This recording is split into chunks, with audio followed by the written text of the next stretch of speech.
Now, regarding that water main break, the main is part of the Newark water system, much of which was built in the late 1800s. News 12's Brian Donohue went behind the scenes today for a look at this massive repair job. Louis Barahona of Newark is in the mud, 15 feet under Branchbrook Park, sawing a metal nub off a 36-inch water main that was laid down here when Grover Cleveland was president. Newarker Jose Pereira is sawing a section off this new, made in 2020, replacement pipe to make sure it fits into that section made in 1887. And their boss, fellow Newarker Pedro Lusada, is pondering the problem that these gaskets they have to hold the whole thing together, provided by the Passaic Valley Sewage Authority, are 5 millimeters too wide. Too big.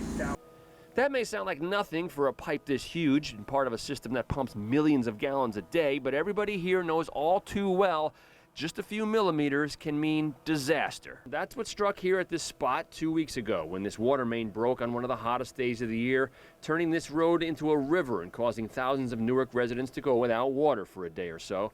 This behind-the-scenes look at the repair job being done on this section of an ancient system shows it's not unlike fixing the plumbing in an old house and suddenly realizing a part doesn't fit and you have to run to Home Depot. Only everything is far, far bigger. The pipes, the expense, and of course, the stakes. The Newark Water Department is using the opportunity created by this break to put a new valve here that can make it easier to divert the flow if there happens to be another incident downstream someday in the future. This is a massive project, and what we're doing, we're preparing for the future, right?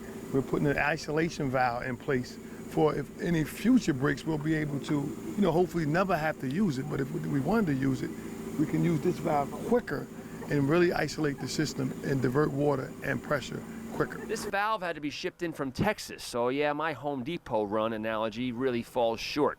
No one knows yet what caused the old main to break. It may have been something, maybe a slip-up or a hairline fracture that happened the day Luis Barahona's predecessors put it here in 1887. Which is why Lusada was not putting the valve in the ground until they find a gasket that fits to the millimeter. In the end, the crew from contractor Montana Construction is able to find these two red gaskets that fit. The Newark Water Department had them in-house. And so the work goes on full steam ahead, with everyone hoping that this time this new section of pipe will last even longer than 135 years. I'm Brian Donohue. That's Positively New Jersey.